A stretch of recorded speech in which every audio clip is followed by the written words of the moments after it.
전 세계에서 오늘의 신앙 TV 방송을 시청하시는 시청자 여러분 안녕하십니까? 오늘은 창세기의 세 번째 시간 첫 번째 남은 자 노아라고 하는 제목을 가지고 제가 여러분들께 말씀을 드리겠습니다.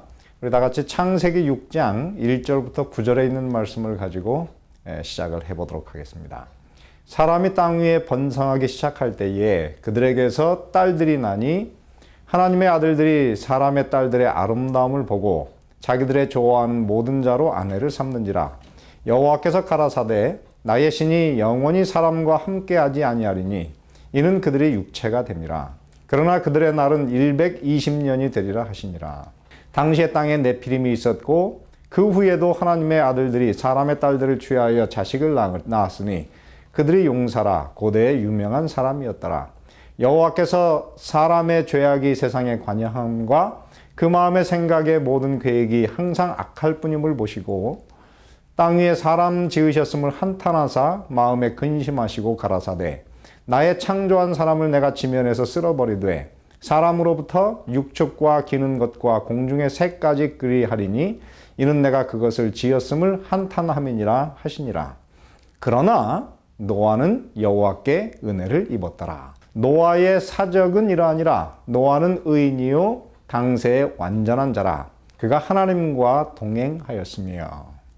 이 노아는 하나님께서 예수님께서 이 땅에 오셔서 말씀하시기를 인자의 때가 노아의 때와 비슷하다고 그렇게 말씀하셨습니다. 그러므로 이 예수님의 재림을 기다리며 살아가는 남은 백성들은 이 노아의 삶에 대해서 특별히 노아의 생애에 대해서 깊이 연구를 할 필요가 있습니다. 노아는 세 가지 면에서 우리에게 영적인 조상으로서 그 특징을 보여주고 있습니다.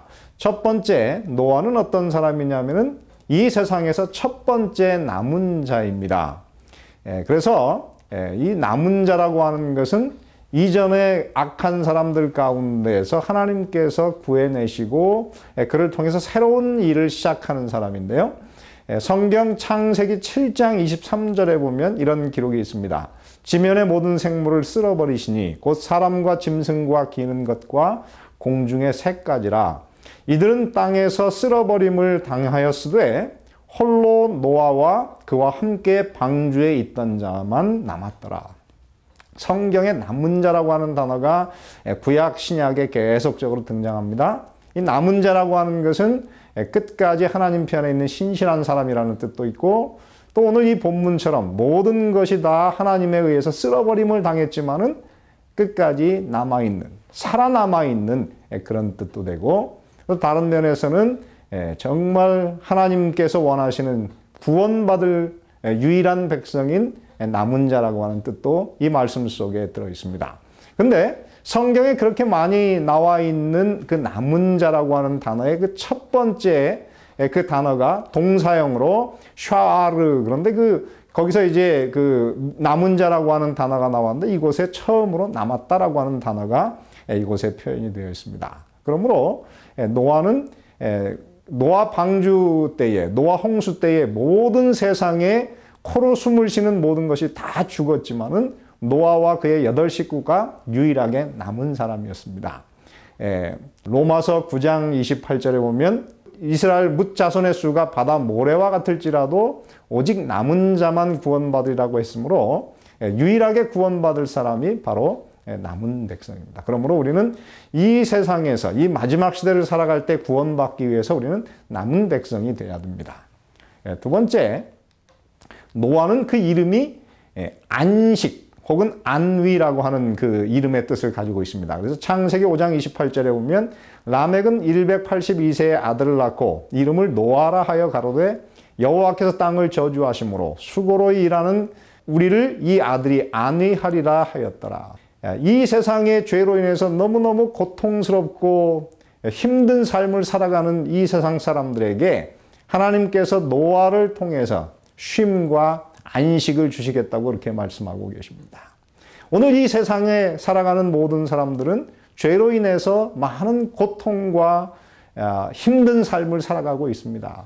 그런데 하나님께서 바로 이 고통스러운 세상을 살아가는 사람들에게 히브리서 4장에 보면은 하나님의 백성들에게 안식할 때가 남아있다. 근데 이 안식할 때라고 하는 단어가 헬라어로는 사바티스모스, Sabbath keeping 혹은 Sabbath observance 이렇게 말합니다. 다시 말해 하나님의 백성들은 하나님께서 오늘 이 땅에 새로운 세상을 창조하실 때 바로 이 새로운 죄가 끝나고 새로운 세상이 시작되는 그곳에서 그들은 진정한 쉼과 안식을 경험하게 될 것입니다. 그래서 이 노아는 바로 이 마지막 백성들에게 약속된 쉼의 그 표상적인, 그 원형적인 그 쉼, 그것을 그가 먼저 약속받은 사람이었습니다. 세 번째, 노아와 그의 가족들은 징조의 사람이라 그렇게 이야기합니다. 이 성경에 보면은 무드셀라가 969세에 죽었다. 그런데 한번 잘 살펴보면 이 무드셀라라고 하는 이름이 굉장히 의미가 있어요. 히브리어로 무드셀라라고 하는 것은 두 개의 단어입니다. 하나는 맷도 그래가지고 그의 죽음. 그 다음에 셀라라고 하는 것은 샬라우. 그런데 그것은 보내다 그런 뜻이에요. 그래서 그가 죽을 때에 혹은 그의 죽음이 죽을 때에 내가 무엇을 보내리라 혹은 그것을 보내리라 그런 뜻입니다. 그래서 오늘 이 말씀에 의하면 무드셀라가 죽는 그때에 하나님께서 무엇인가 굉장히 중요한 사건을 이 세상에 보내실 것이라 그랬는데 오늘 이곳에 보면은 노아가 탄생했을 때에 무드셀라의 나이가 369세입니다.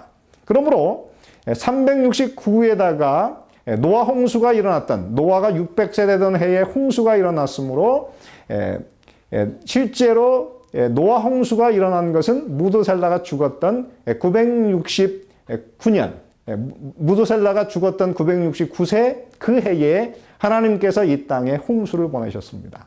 그리고 이 성경의 그 연대기를 잘 연구해 보면 노아의 아버지 라멕은 홍수가 일어나기 5년 전에 그가 방주를 짓는 일을 같이 하다가 아마 죽은 것으로 생각이 듭니다. 그러므로 오늘 이곳에 보면은 라멕, 무드셀라, 노아 그 모든 사람들이 다 홍수라고 하는 중요한 이 땅의 마지막 끝이 오는 이 홍수라고 하는 그 시간을 기점으로 해서 그들의 삶이 형성되어 있는 것을 보게 되는 것입니다.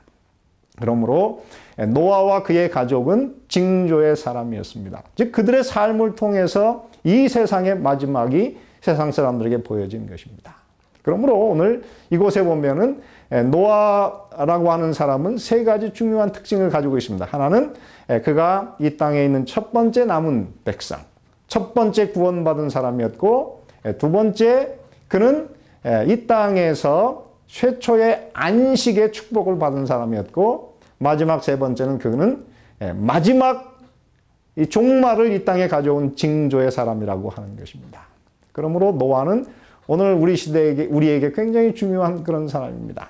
그러므로 이 마지막 시대를 살아가는 사람들은 어떻게 하면 이 노아와 같은 사람, 노아처럼 남은 백성이 될 수 있는지, 마지막 남은 자가 될 수 있는지 이 노아의 삶을 통해서 우리가 배울 것이 있습니다.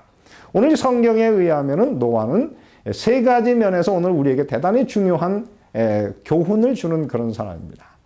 첫 번째, 노아는 어떤 사람이냐면은 그러나의 신앙을 한 사람입니다.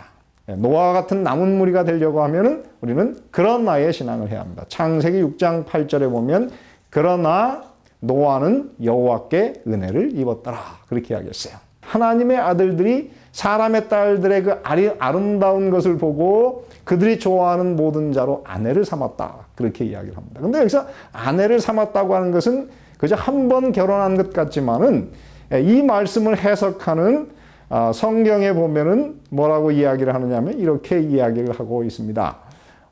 누가복음 17장 27절에 보면은 노아가 방주에 들어가던 날까지 사람들이 먹고 마시고 장가들고 시집가더니 홍수가 나서 저희를 다 멸하였다. 그렇게 이야기하는데 그래서 그 당시에 이 사람들이 성적으로 얼마나 부도덕했는지 그들이 원하는 모든 사람을 한 번 결혼하고 또 다른 더 좋은 사람이 생기면 또 결혼하고 그가 결혼했든지 안 했든지 서로 보호하지 않은 상태에서 계속적으로 결혼을 했다고 하는 그런 것입니다. 그러므로 이 세상이 너무나 부패하여 하나님께서 뭐라고 말씀하시냐면 이 땅에 있는 사람들 모든 사람의 생각이 항상 악하기 때문에 하나님의 성령께서 그들 가운데 임할 수가 없었다. 그렇게 이야기를 하고 있습니다. 그런데 이곳에서 하나님께서 말씀하시길 그러나 노아는 하나님께 은혜를 입었더라. 노아는 바로 그런 사람들 가운데 속하지 않은 다른 삶을 살았다고 하는 것입니다. 그러므로 이 마지막 시대에 하나님께서 구원하는 백성들은 일반적인 세상 사람들이 사는 것과 다른 그런 아이의 삶을 살아야 되는 것입니다. 우리는 그렇게 하나님 앞에서 세상 사람과는 다른 그런 삶을 살아야 되는 것입니다. 한 번은 제가 올랜도에서 이제 방문을 가고 있었는데 이제 신호등에 걸려서 옆에를 봤더니 한 벽에 물고기가 그려져 있었습니다. 물고기들이 쫙 그려져 있는데 모든 것이 다 한 방향을 가고 있었고 오직 한 마리만 방향이 달랐습니다. 그러면서 그 밑에 뭐라고 기록했냐면 너희는 이 세대를 본받지 말고 오직 마음을 새롭게 함으로 변화를 받아 하나님의 선하시고 기뻐하시고 온전하신 뜻이 무엇인지 분별하도록 하라. 이렇게 기록된 말씀을 보았어요. 저는 그것을 보면서 굉장히 많이 생각을 했습니다. 그렇다. 오늘 이 땅에 사는 그리스도인들은 세상 사람들이 다 다른 방향을 향해서 갈 때에 오직 홀로 하나님께서 원하시는 세상 사람과는 다른 방향을 향하여 가는 것이고 그렇게 사는 것이 바로 그리스도인의 삶이라고 하는 것입니다. 제가 어릴 때 충청도 산골에서 살았습니다. 저희 집 앞에는 큰 내가 흐르고 있었고 그곳에 이제 물고기들이 참 많이 있었습니다. 근데 이 물고기들이 살아있을 때는 항상 물이 흘러가는 것과 반대 방향을 향해서 머리를 두고 위를 향하여 바라보고 있습니다. 그런데 가끔은 그곳에 이 물고기를 잡기 위해서 좀 짓궂은 사람들이 그 흐르는 물에다가 농약을 탑니다.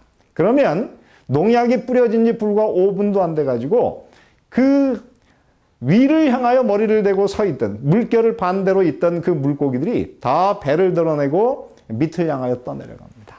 저는 그것을 보면서 그리스도인의 삶이라고 하는 것은 바로 이런 것이다. 살아있는 그리스도인은 세상을 향하여 반대 방향을 하고 세상을 맞서는 사람이지만은 그들이 영적으로 죽으면 그들은 물결을 따라 흘러가는 떠내려가는 그런 사람이 된다고 하는 것입니다.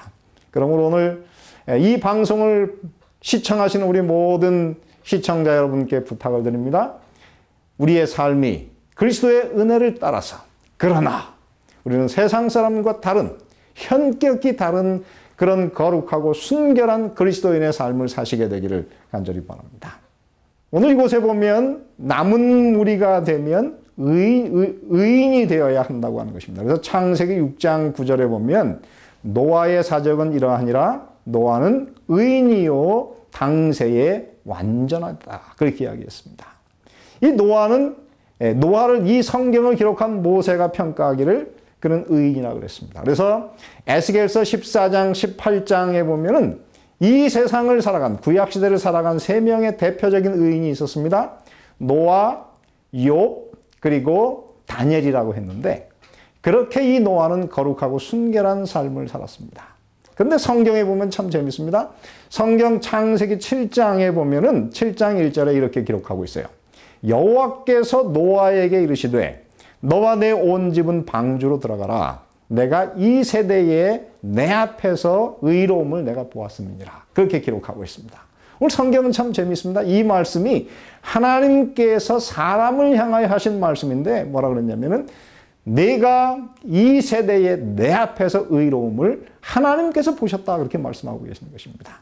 그러므로 오늘 이것은 참 신기한 것은 이 땅에 죄 가운데 태어난 노아가 하나님 앞에서 신실하게 살았을 때에 하나님께서 칭찬하시고 기뻐하실 만한 그런 의인이 되었습니다. 그래서 하나님께서 그를 이 땅에서 구원하시기 위해서 방주로 들어가라고 그렇게 말씀하고 계십니다. 그런데 노아가 과연 어떻게 그러면은 하나님께 그렇게 의로운 사람으로 칭송받을 수 있었을까?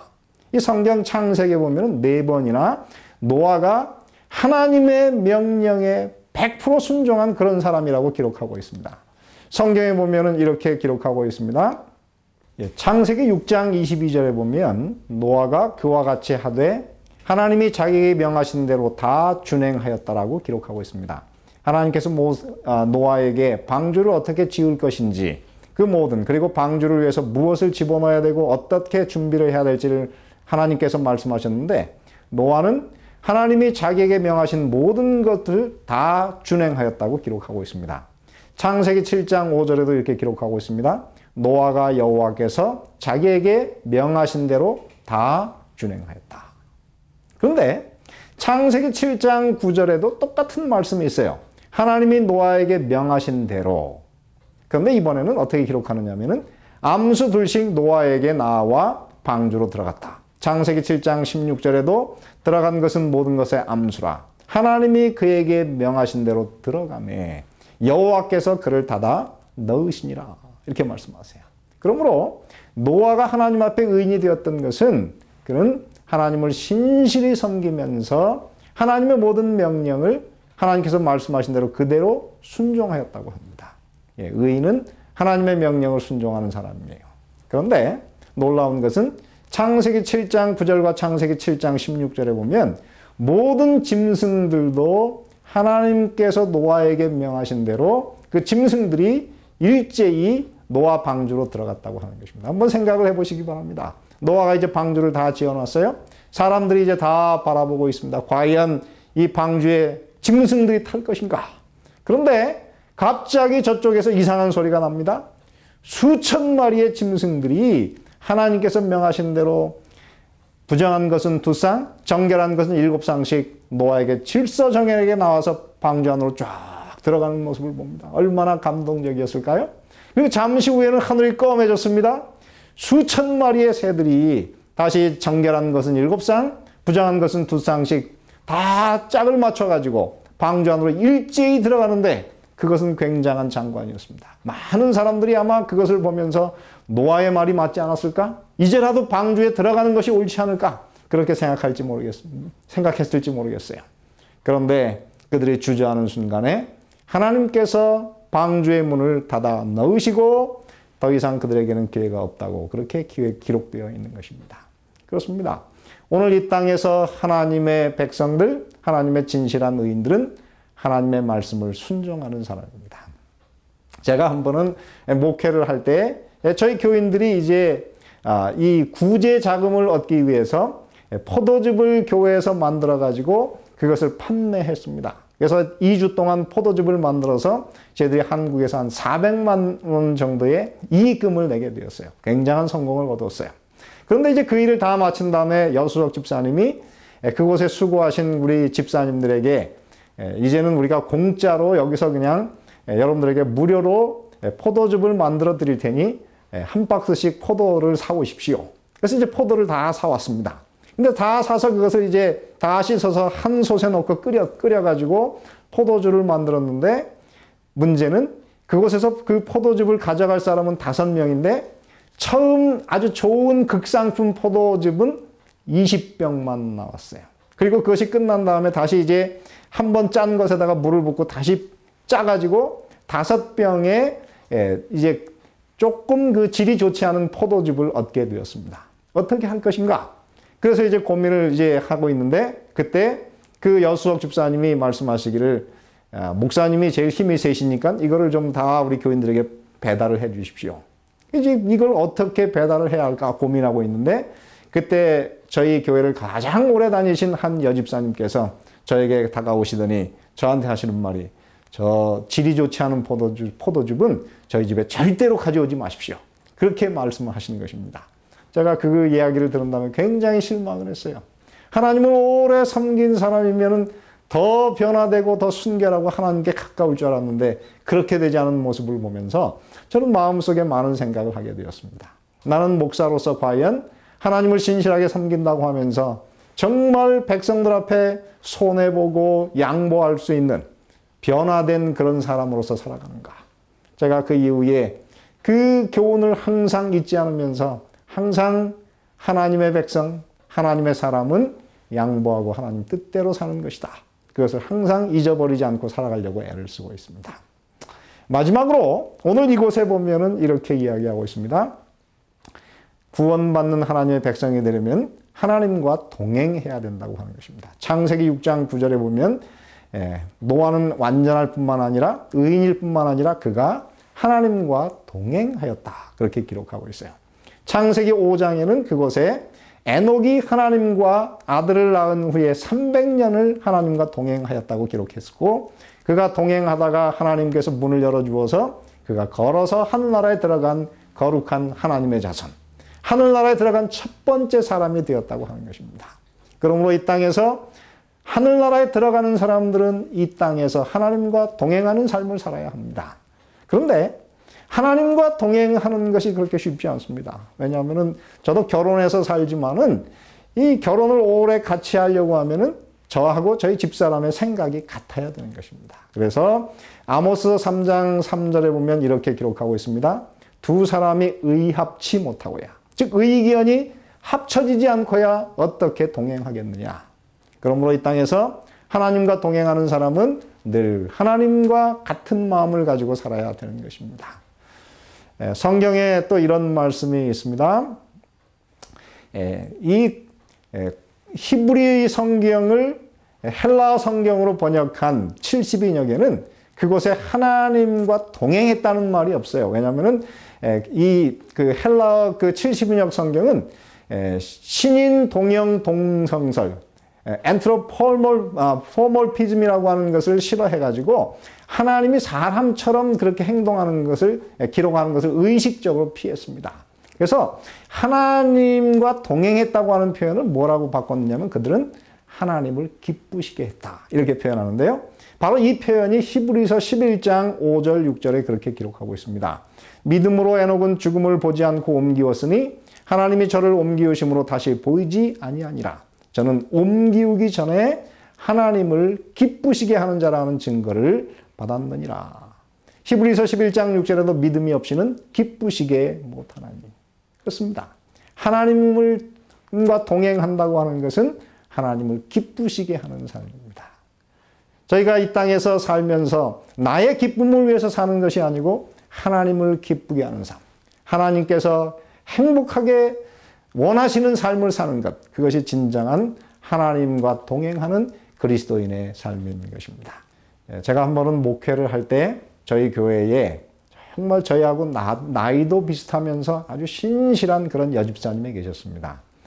저희들이 그때는 저희 자녀들을 위해서 매일 교회에 가서 새벽 기도를 했는데 그 여집사님도 사랑하는 두 딸들이 있어가지고 그 자녀들의 미래를 위해서 매일 교회에 와서 새벽 기도를 했고 함께 성경을 읽고 정말 신실하게 살아가는 사람이었어요. 매일 그렇게 하나님께 기도를 하자 그의 얼굴이 천사처럼 점점 변해갔습니다. 그런데 어느 날 갑자기 이제 제가 설교 준비를 하고 있는 시간에 그 남편으로부터 전화가 왔어요. 지금 갑자기 제가 낚시를 왔는데 그 경찰이 계속 전화하기를 지금 빨리 집으로 돌아오라고. 왜 그러냐 그랬더니 돌아와야 얘기할 수 있으니까 그냥 빨리 오라고. 그래서 너무 불안해가지고 자기가 견딜 수가 없어서 아무래도 집에 무슨 일이 있는 것 같으니 집에를 가보라 그래요. 그래서 제가 이제 집에를 가봤어요. 그랬더니 너무 가슴 아프게도 그렇게 신실하던 그 여집사님이 수영장에 빠져서 돌아가 계신 것입니다. 그래서 경찰들이 그것을 위해서 다 통제하고 그 남편을 기다리고 있었어요. 그래서 이제 저희들이 시간을 기다려서 그 남편이 왔고 함께 이제 장례를 치르면서 우리 모든 사람들이 왜 이렇게 신실하고 좋은 분이 돌아가셔야 되나. 저희가 여러 가지로 생각을 했는데 나중에 결론을 내린 것은 이 여집사님이 이제 온전히 정말 하나님의 형상으로 변화되어서 이제는 의인이 되었기 때문에 하나님께서 이 땅에 그 많은 수고를 더 이상 할 필요가 없이 하늘나라에 데려가시고 하늘나라에 들어갈 준비가 되었기 때문에 하나님께서 이 땅의 수고를 이제 더 이상 주지 않으시고 이 여집사님을 데려간 것이라고 그렇게 우리가 결론을 내리게 되었습니다. 그 사랑하는 아내를 잃고 그 남편은 너무너무 괴로워서 그 사랑하는 아내의 묘지에 거의 매일 하루에 한 번씩 방문하여 그 아내와 함께 영적인 대화를 나눈다고 그렇게 합니다. 저는 부활의 아침에 그 사랑하는 여집사님이 그리고 그 사랑하는 남편 장로님과 함께 기쁨으로 재회할 것을 믿습니다. 우리는 이 땅에서 매일 우리의 삶을 준비해 가면서 살아야 됩니다. 노아처럼 남은 자, 하나님의 뜻대로 사는 그런 사람들이 되시기를 바랍니다. 저는 오늘 이 말씀을 제가 이제 공부하면서 여러분께 세 가지를 말씀드렸습니다. 그는 첫 번째 남은 구원받은 사람이었고 그는 또한 이 땅에서 첫 번째 안식의 약속을 이 땅의 백성들에게 가져온 사람이었고, 세 번째 그는 이 땅에 홍수의 징조 가운데 살아가는 징조의 사람이었습니다. 그리고 그는 그렇게 구원받기 위해서 이 땅에서 먼저 그러나 세상 사람과는 다른 그런 나의 사람, 세상 사람들이 세상을 향하여 흘러 떠내려갈 때 우리는 반대로 하늘을 향하여 이 세상을 거슬러 올라가는 그런 그리스도인의 삶을 살아야 하고, 두 번째, 오늘 우리는 이 땅에서 하나님의 말씀을 순종하는, 하나님의 모든 명령을 다 준행하는 그런 하나님께서 원하시는 의인이 되어야 하고, 마지막으로 우리는 이 땅에서 하나님과 생각이 같아서 하나님과 동행하는 삶을 살아야 된다고 하는 것입니다.